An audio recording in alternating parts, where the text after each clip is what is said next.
Time now for Story Corps. This Monday is Veterans Day, where Americans honor those who served in our country. And today's Story Corps is about a man who was forced to make a choice between his personal beliefs and the betterment of the country. Tim O'Brien was drafted into the Vietnam War in 1968. An anti-advocate of the draft, O'Brien intended to flee to Canada to avoid the draft. All he left behind was a note to his parents stating, "Taking off, will call, love Tim." He stayed at a motel in Minnesota where he met Elroy Bedrell, the motel keeper who convinced him to join the war. Before we begin, I would like to announce that Eleanor is Tim O'Brien and the one who reads the quotes.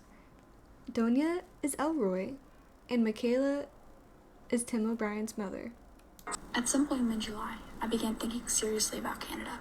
The border lay a few hundred miles north, an 8-hour drive. Both my conscience and my instincts were telling me to make a break for it. Just take off and run like hell and never stop. In the beginning, the idea seemed purely abstract.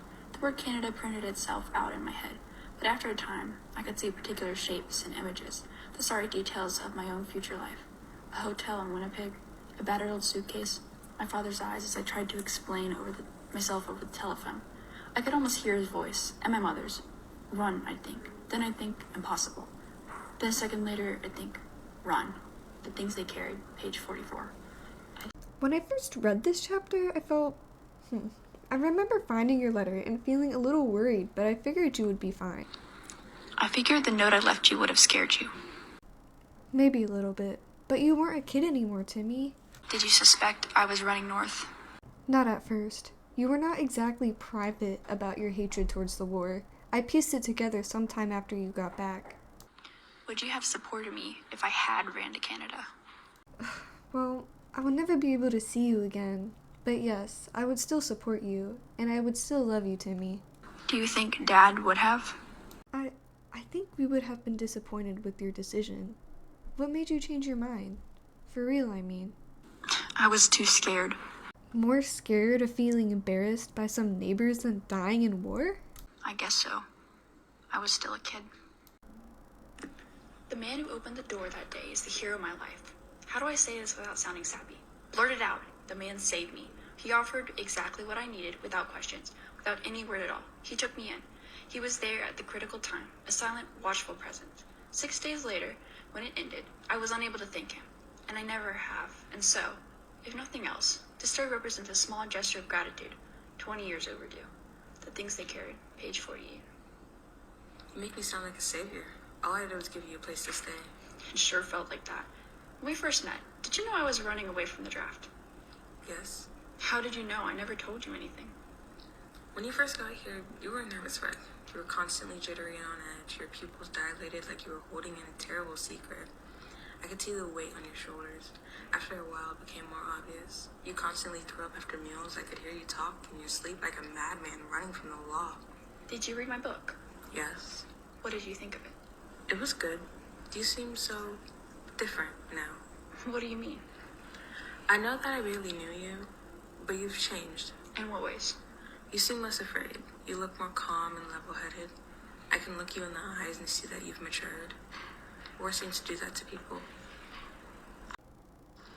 I remember staring at the old man, then at my hands, then at Canada. 20 yards. I could have done it. I could have jumped and started swimming for my life.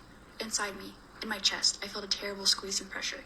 Even now as I write this, I can still feel the pressure, and I want you to feel it. The wind coming off the river, the waves, the silence, the wooded frontier. You're at the bow of a boat on the rainy river. You're 21 years old. You're scared, and there's a hard pressure in your chest. What would you do? The things they carried. Page 56. Did you take me on the river to help me make a decision? Yes. I thought if you saw how close you truly were, then you'd make your decision. The river was the finish line. I want to see if you'd go through. Did you know I wasn't going to run? I had a feeling you were going to make the right decision. You're a smart kid. I heard you crying and I knew you couldn't do it. Why didn't you run? I was a coward. I was afraid of what people would think of me. In your book, you said you saw the faces of those who you knew and would come to know. Were you worried about what they would think of you, like your wife and children? I'm not sure I thought of that exactly, but after I went to war, I constantly thought about how my life would have been if I had run away that day, if I wasn't such a coward. You weren't a coward. You were a kid. If you could go back, would you have run? No. Even after everything you went through in the war? The war has made me who I am. I don't know who I am without that part of my life. It's like a burden I'm forced to carry. but I want to say thank you. You truly changed my life. You're welcome. That was now famous war story author Tim O'Brien and Elroy Bortle. This interview will be archived with the Library of Congress. This episode was produced by Eleanor Close, Donia Abatiafa. And Michaela Terrascavage. Thanks for joining in, guys. Don't forget, join us next time on Time Now for Story Corps.